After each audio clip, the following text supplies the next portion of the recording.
इस वीडियो में अप्रैल 2025 के करंट अफेयर्स के सारे इम्पोर्टेंट टॉपिक को रिवीजन करेंगे फर्स्ट में, जिसमें पहला टॉपिक है सेंट आर्टिस्ट सुदर्शन पटनायक। अप्रैल 2025 में प्रसिद्ध भारतीय सैन्य आर्टिस्ट सुदर्शन पटनायक को इंग्लैंड में प्रतिष्ठित फ्रैंक डार्लिंगटन सेंट मास्टर पुरस्कार से प्रदान किया गया। वे यह सम्मान प्राप्त करने वाले पहले भारतीय कलाकार बन गए। उन्हें यह पुरस्कार सैन्य कला के क्षेत्र में उनके उत्कृष्ट योगदान और वैश्विक स्तर पर भारतीय कला की पहचान दिलाने के लिए दिया गया था। सम्मान इंग्लैंड के डोरसेट में आयोजित सैन्य वर्ल्ड 2025 के दौरान प्रदान किया गया। इस अवसर पर सुदर्शन पटनायक ने भगवान गणेश की लगभग 11 फुट ऊंची भव्य रेत कलाकृति बनाकर सभी को आकर्षित किया। उनकी कला भारतीय सांस्कृतिक, आध्यात्मिक और पर्यावरण संरक्षण जैसे विषयों को विश्व मंच पर प्रस्तुत करने के लिए प्रसिद्ध है। नेक्स्ट टॉपिक तो विश्व स्वास्थ्य दिवस 7 अप्रैल 2025 को संपूर्ण विश्व में विश्व स्वास्थ्य दिवस 2025 मनाया गया। प्रत्येक वर्ष यह दिवस लोगों को स्वास्थ्य संबंधित मुद्दों को प्रेरित, जागरूक करने और बेहतर स्वास्थ्य सेवा को बढ़ावा देने के उद्देश्य से किया जाता है। वर्ष 2025 में इस दिवस का थीम था स्वस्थ शुरुआत, आशापूर्ण भविष्य, हेल्थ बिगिनिंग होपफुल फ्यूचर रखी गई है। यह थीम मातृ एवं शिशु स्वास्थ्य, पोषण, सुरक्षित जीवन शैली तथा स्वस्थ भविष्य सुनिश्चित करने पर विशेष बल देता है। ज्ञातव्य है कि 7 अप्रैल 1948 को विश्व स्वास्थ्य संगठन WHO की स्थापना हुई थी। 7 अप्रैल 1948 को विश्व स्वास्थ्य संगठन WHO की स्थापना हुई थी। इसी उपलक्ष्य में प्रतिवर्ष 7 अप्रैल को विश्व स्वास्थ्य दिवस मनाया जाता है। 1948 में स्थापना हुआ था। विश्व स्वास्थ्य संगठन का मुख्यालय जेनेवा, स्विट्जरलैंड में स्थित है। यह संगठन वैश्विक स्वास्थ्य सुधार, रोग नियंत्रण, टीकाकरण, महामारी प्रबंधन तथा स्वास्थ्य नीतियों के निर्माण में महत्वपूर्ण भूमिका निभाती है। फार्म 2 मिशन 21 मार्च 2025 को स्पेस एक्स ने अपने ऐतिहासिक फार्म 2 मिशन को सफलतापूर्वक लॉन्च किया। इस मिशन को फाल्कन 9 रॉकेट के माध्यम से अमेरिका के फ्लोरिडा स्थित Kennedy space centre launch complex 39E से ध्रुवीय कक्ष पोलर ऑर्बिट से प्रक्षेपित किया गया। फ्रेम 2 पृथ्वी के ध्रुवीय क्षेत्र के ऊपर से सीधे उड़ने वाला पहला मानव अंतरिक्ष मिशन बना। इस मिशन का नाम 19वीं शताब्दी के प्रसिद्ध निर्जुलियन पोत फार्म के नाम पर रखा गया, जिनका उपयोग ऑर्किड और आर्कटिक अन्वेषण में किया जाता है। यह बहुदिवसीय मिशन लगभग 3 से 5 दिनों तक संचालित हुआ। मिशन में 4 निजी अंतरिक्ष यात्री शामिल थे, चुंग वांग, जंकिल मिल्किन, रावा रोंग और इपिक फिलिप्स।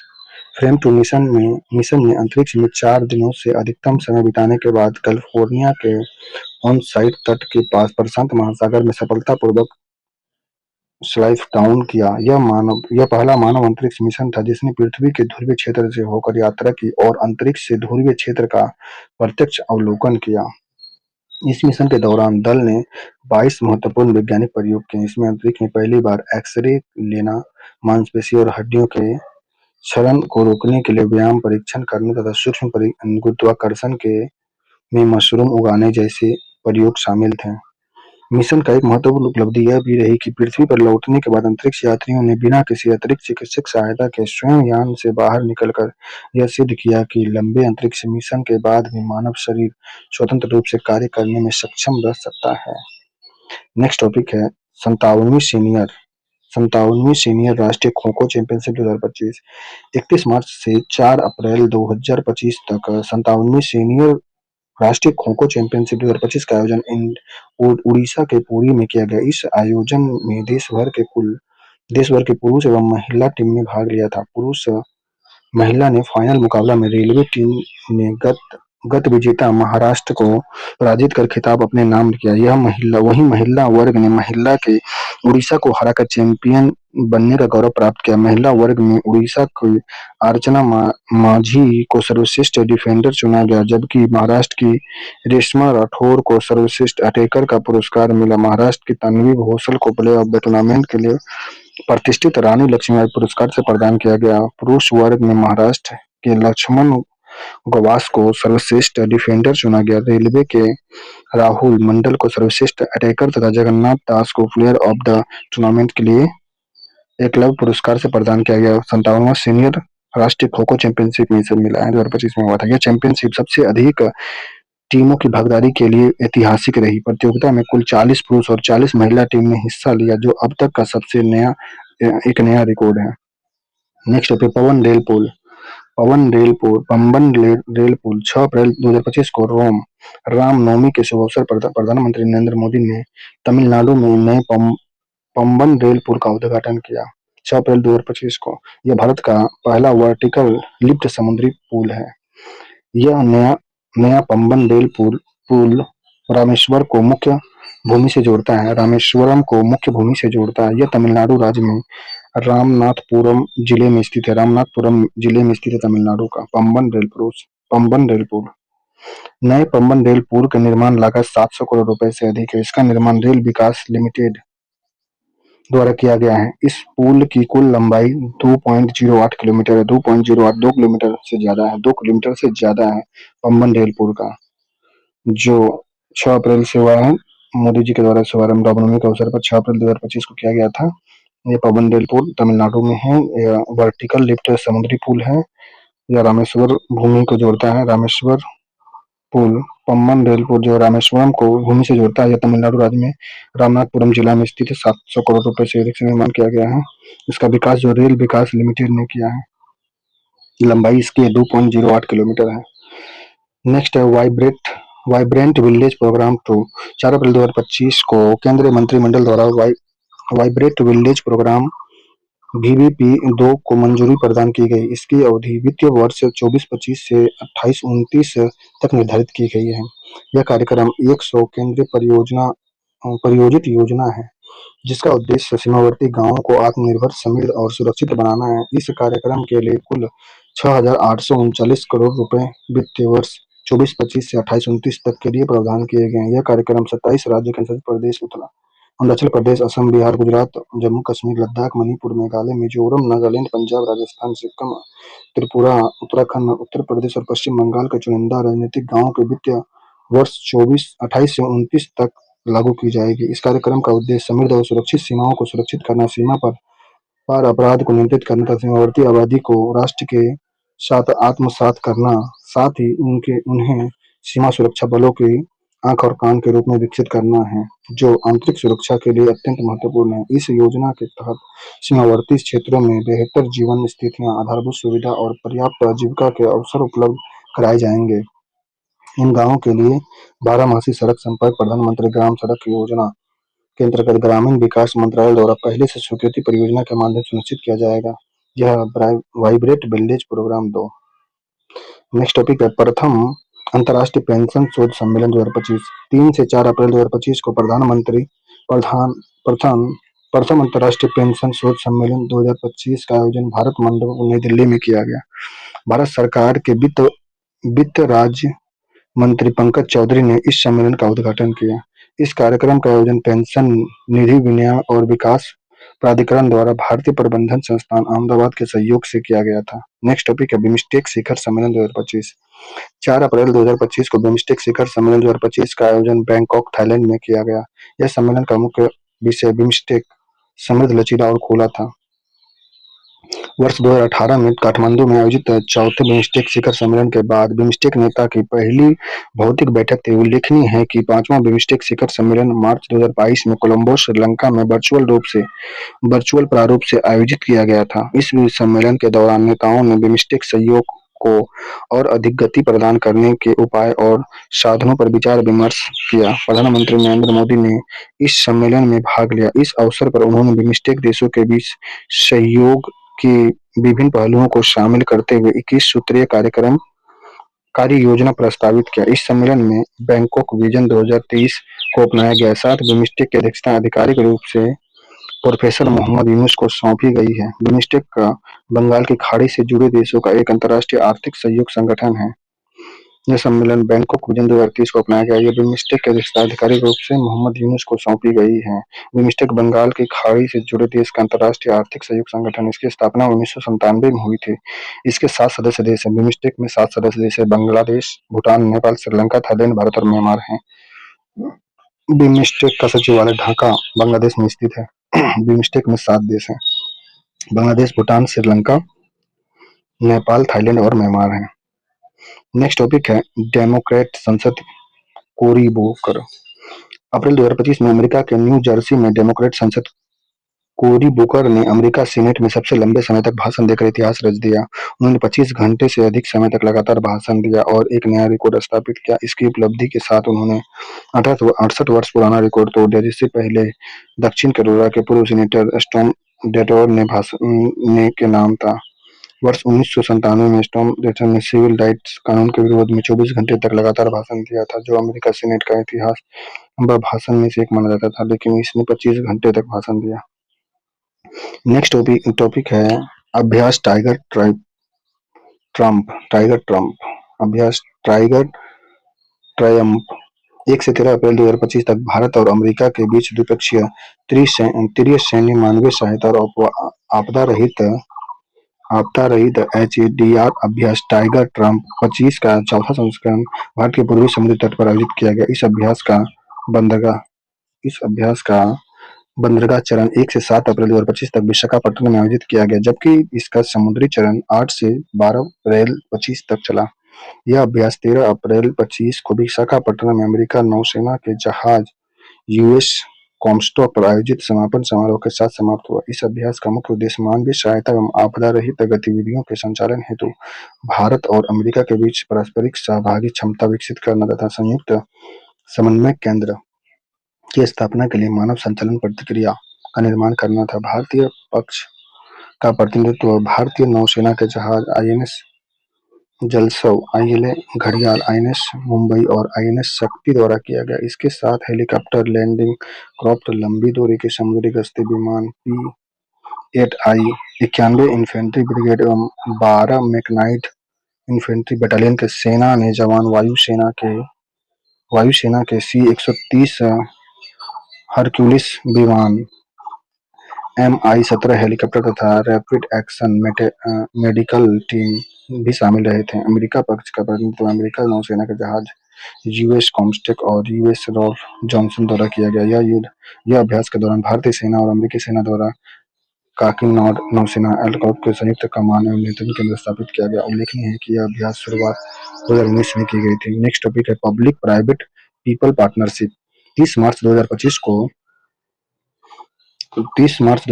को नारा चंद्रबाबू नायडू, मुख्यमंत्री आंध्र प्रदेश के तेलुगु नववर्ष उगादि के अवसर पर स्वर्ण 2047 विजन के अंतर्गत जीरो पॉवर्टी P4 पहल की शुरुआत की। इस पहल का उद्देश्य वर्ष 2029 तक आंध्र प्रदेश को गरीबी मुक्त बनाना है।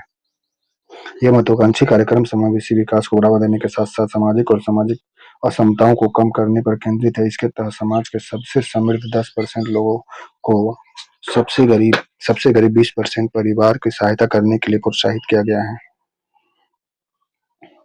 P4 पहल का अर्थ है पब्लिक प्राइवेट पीपल पार्टनरशिप है। इस योजना के सहयोग देने वाले संपन्न व्यक्तियों को मार्गदर्शक के रूप में नामित किया जाएगा, जबकि लाभार्थी गरीब परिवार को पहचान बंगारू कुटुंबकम स्वर्णम परिवार के रूप में दी जाएगी। नेक्स्ट टॉपिक है गाइया मिशन। 27 मार्च 2025 को यूरोपीय अंतरिक्ष एजेंसी ESA ने गाइया मिशन को बंद करने की घोषणा की है। वर्ष 2013 में लॉन्च किया गया गाइया अंतरिक्ष यान ब्रह्मांडीय खोज के क्षेत्र में एक महत्वपूर्ण मील का पत्थर साबित हुआ है। इसे मिशन का मुख्य उद्देश्य आकाशगंगा के अरबों तारों की स्थिति, दूरी, गति और चमक का अत्यंत सटीक मानचित्र तैयार करना तथा गाइया मिशन ने खगोल विज्ञान और ब्रह्मांड की संरचना को समझने में महत्वपूर्ण योगदान दिया था। नेक्स्ट टॉपिक है ऑपरेशन ब्रह्मा। 28 मार्च 2025 को भारत सरकार ने म्यांमार में आए विनाशकारी भूकंप के बाद ऑपरेशन ब्रह्मा शुरू किया। इस अभियान के तहत भारत ने म्यांमार की खोज एवं बचाव, मानवीय सहायता, आपदा रहित तथा चिकित्सा सहायता सहित आवश्यक मदद प्रदान किया। इस ऑपरेशन के उद्देश्य भूकंप प्रभावित लोगों को त्वरित राहत पहुंचाना और पुनर्वास कार्यों में सहयोग देना था।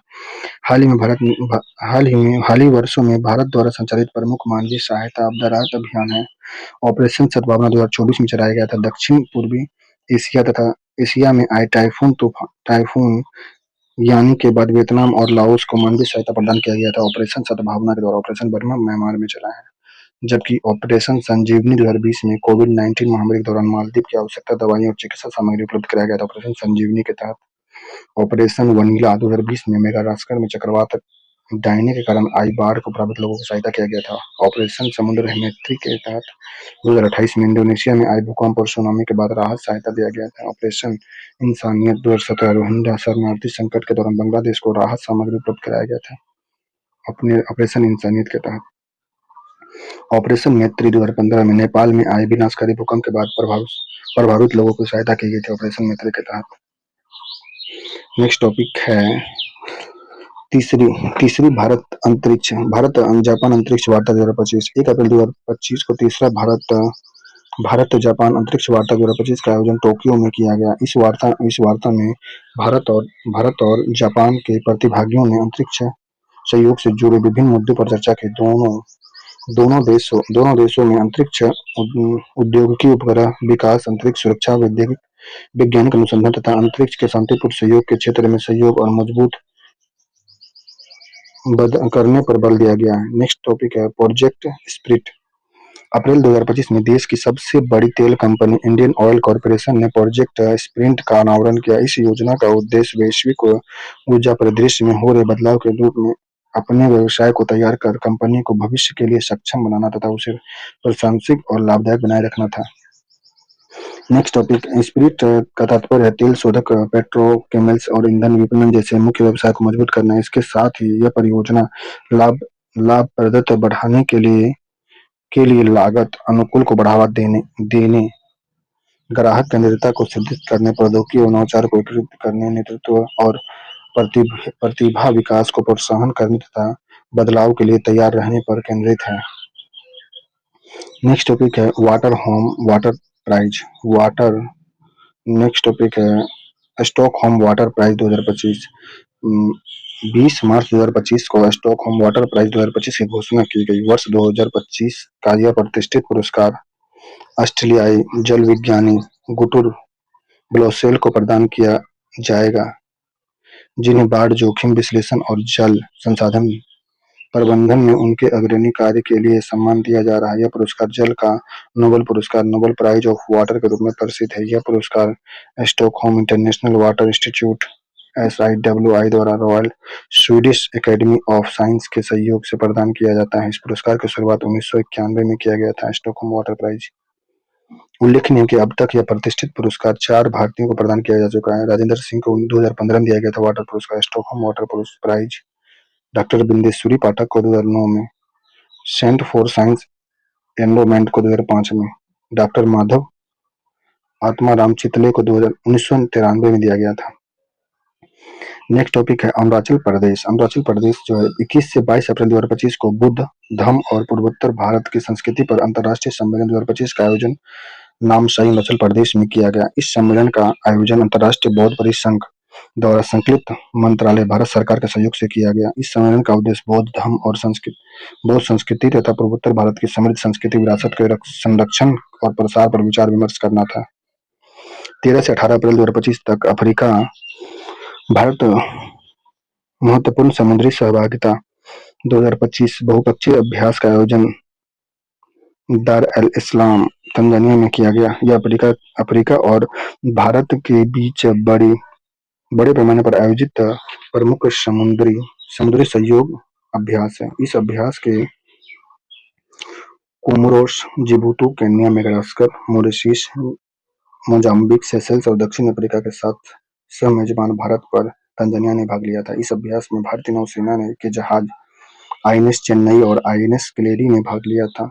INS चेन्नई पर औपचारिक गार्ड परेड आयोजन की गई थी, जिसमें तंजानिया पीपुल्स डिफेंस फोर्स और भारतीय नौसेना बैंड ने संयुक्त रूप से दोनों देशों के राष्ट्रगान प्रस्तुत किए थे।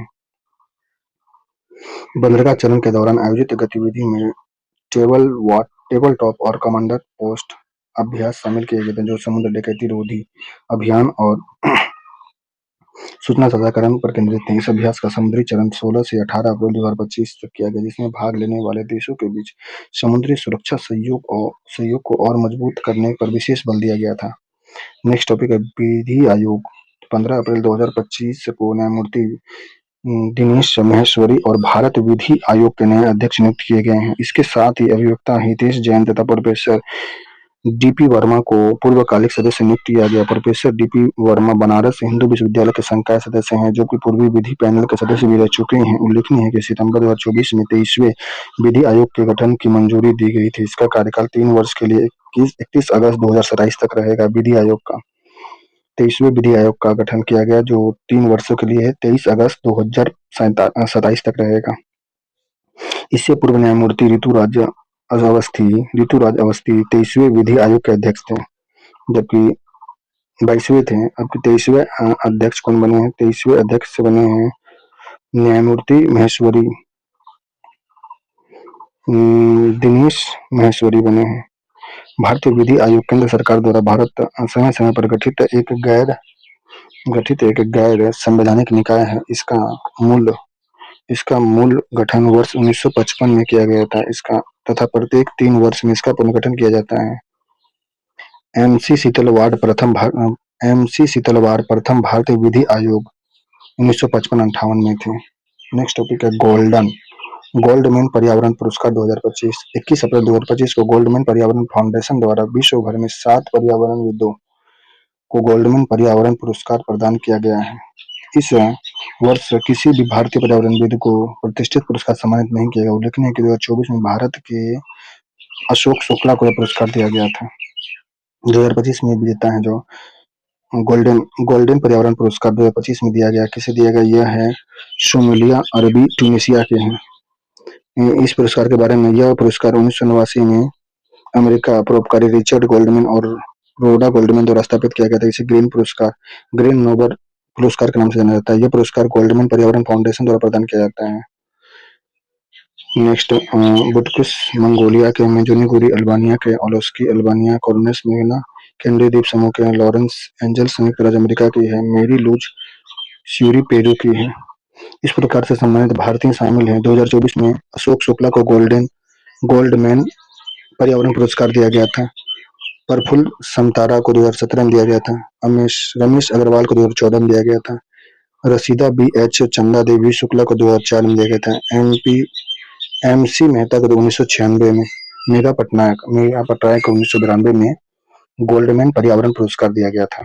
नेक्स्ट टॉपिक है राष्ट्रीय राज्य पंचायती दिवस 2025। 24 अप्रैल 2025 को देश भर में राष्ट्रीय पंचायती राज दिवस 25 मनाया गया है। 24 अप्रैल को पंचायती राष्ट्रीय दिवस मनाया गया है। ज्ञातव्य हो कि 73वां संविधान संशोधन अधिनियम 1992 के तहत पंचायती राज व्यवस्था को ग्राम, मध्यवर्ती और जिला स्तर पंचायत के माध्यम से संगठित स्वरूप प्रदान किया गया है। यह अधिनियम 24 अप्रैल 1993 को लागू हुआ था। 1993 में 24 अप्रैल, इसलिए 24 अप्रैल को राष्ट्रीय पंचायती राज दिवस मनाया जाता है। इसी वर्षगांठ में 24 अप्रैल को राष्ट्रीय पंचायती राज दिवस मनाया जाता है। इस दिवस को मनाने का शुरुआत 2010 में हुआ था। जबकि लागू हुआ था पंचायती राज जो लागू हुआ था, यह हुआ था 24 अप्रैल 1993 में, लेकिन 2010 से पंचायती राज दिवस मनाया जा रहा है 24 अप्रैल को। उल्लेखनीय है कि 73वें संविधान संशोधन अधिनियम भारतीय संविधान का नया अध्याय 9 तथा 11वीं अनुसूची जोड़ी गई थी। अध्याय 9 और 73वें संविधान संशोधन द्वारा अध्याय 9 और 11वीं अनुसूची जोड़ी गई थी, जिसमें पंचायती राज का उल्लेख संवैधानिक दर्जा दिया गया। इस अवसर पर प्रधानमंत्री नरेंद्र मोदी ने मधुबनी, बिहार में आयोजित कार्यक्रम में भाग लिया। उन्होंने मधुबनी में देश भर के ग्राम सभाओं को संबोधित किया था। नेक्स्ट टॉपिक है तीसरा अंतर्राष्ट्रीय क्वांटम संचार सम्मेलन। 25 अप्रैल 2025 को तीसरा अंतर्राष्ट्रीय क्वांटम संचार सम्मेलन 25 का आयोजन नई दिल्ली में किया गया। इस सम्मेलन का मुख्य विषय सुरक्षित संचार और क्रिप्टोग्राफी का भविष्य था। नेक्स्ट टॉपिक भगवद गीता और नाटक शास्त्र। 17 अप्रैल 25 को यूनेस्को के 74 नई दस्तावेज धरोहर संग्रहालय को अपनी memory of the world register में शामिल किया गया। इससे इनमें भारत की भगवद गीता और नाटक शास्त्र की पांडुलिपि भी सम्मिलित थी। 17 अप्रैल 2025 को यूनेस्को की 74 नई दस्तावेज धरोहर संग्रहों को अपनी memory of the world register में शामिल किया गया, जिसमें भगवद गीता और नाटक शास्त्र को पांडुलिपि को शामिल किया गया था। इसी के साथ UNESCO memory of the world register शामिल भारतीय अभिलेखों की कुल संख्या 14 हो गई है। यह निर्णय संयुक्त रूप से शैक्षिक, वैज्ञानिक और सांस्कृतिक संगठन के कार्यक्रम बोर्ड को पेरिस में आयोजित बैठक में लिया गया, जहां विश्व भर में 74वें नए अभिलेखों को इस प्रतिष्ठित रजिस्टर में शामिल करने की मंजूरी दी गई थी। नेक्स्ट टॉपिक है 9वां वैश्विक प्रौद्योगिकी शिखर सम्मेलन। 10 से 12 अप्रैल 2025 का 9वां वैश्विक प्रौद्योगिकी शिखर सम्मेलन 2025 का आयोजन नई दिल्ली में किया गया। इस वर्ष शिखर सम्मेलन मुख्य विषय था संभावना था। इस सम्मेलन में प्रौद्योगिकी, डिजिटल नवाचार, कृत्रिम बुद्धिमत्ता, साइबर सुरक्षा तथा वैश्विक तकनीकी सहयोग से जुड़े विभिन्न मुद्दों पर चर्चा किया गया था। इसका उद्देश्य उभरती प्रौद्योगिकी की संभावना और उसके विशेष प्रभाव का विचार विमर्श करना था। नेक्स्ट टॉपिक है सूर्या। हाल ही में भारतीय मसाला अनुसंधान संस्थान IISR ने हल्के रंग वाली हल्दी की एक नई किस्म सूर्या विकसित की है। इस नई हल्दी किस्म का विशेष रूप से मसाला और पाउडर उद्योग की आवश्यकता को ध्यान में रखते हुए तैयार किया गया है। सूर्या किस्म की हल्दी का रंग अपेक्षाकृत हल्का है, जो मसाला प्रसंस्करण और पाउडर निर्माण उद्योग के लिए अधिक उपयुक्त मानी जा रही है। यह किस्म गुणवत्ता और व्यावसायिक उपयोगिता के दृष्टिकोण से महत्वपूर्ण मानी जा रही है। नेक्स्ट टॉपिक है भारत प्रोजेक्ट 19 अप्रैल 2025 को केंद्रीय वाणिज्य एवं उद्योग मंत्री पीयूष गोयल ने भारत प्रोजेक्ट का शुभारंभ किया। यह एक राष्ट्रीय पहल है जिसका उद्देश्य टीयर 2, टीयर 3 तथा ग्रामीण भारत में 10 लाख उद्यमों को सशक्त बनाना था। इस परियोजना का लक्ष्य उद्यमिता को बढ़ावा देना, जो छोटे व्यवसाय को समर्थन प्रदान करना तथा ग्रामीण और अर्ध शहरी क्षेत्रों में आर्थिक अवसर विस्तार करना है। नेक्स्ट टॉपिक है डॉक्टर के कस्तूरी रंगन।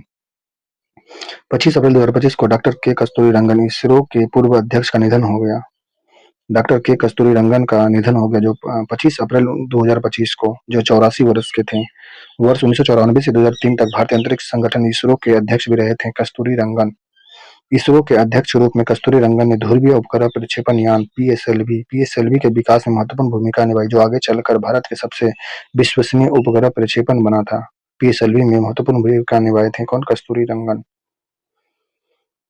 इनके नेतृत्व में भारत में IRC और IRID जैसे प्रमुख उपग्रह प्रक्षेपित किया गया, जो PSLV और GSLV जैसे प्रक्षेपण वाहन के विकास में आगे बढ़ाया। वे राष्ट्रीय शिक्षा नीति 2020 की ड्राफ्टिंग कमेटी के अध्यक्ष भी थे। उनके अतिरिक्त वे योजना आयोग के सदस्य भी रहे तथा राष्ट्रीय ज्ञान आयोग की भी महत्वपूर्ण भूमिका निभाई है। डॉक्टर कस्तूरी रंगन भारतीय विज्ञान अकादमी के अध्यक्ष भी रहे। उन्हें जवाहरलाल नेहरू विश्वविद्यालय कुलाधिपति तथा कर्नाटक ज्ञान आयोग के अध्यक्ष के रूप में भी कार्य किया। वे वर्ष 2003 से 2009 तक राज्यसभा के सदस्य भी रहे थे। कस्तूरी रंगन राज्यसभा के सदस्य 2003 से 2009 तक। 2003 तक तो वो इसरो के अध्यक्ष रहे थे, उसके बाद राज्यसभा के सदस्य बने थे। उन्हें उनके प्रतिष्ठित सम्मानों से सम्मानित भी किया गया था, जो पद्म विभूषण उन्हें 2000 में दिया गया था। पद्म भूषण जो दिया गया, पद्म विभूषण 2000 में, पद्म भूषण 1992 में, पद्म श्री 1982 में दिया गया था और पद्म भूषण 1992 में दिया गया था और पद्म विभूषण 2000 में दिया गया था। डॉक्टर कस्तूरी रंगन का था। ये अप्रैल मंथ का करंट अफेयर्स खत्म हो गया।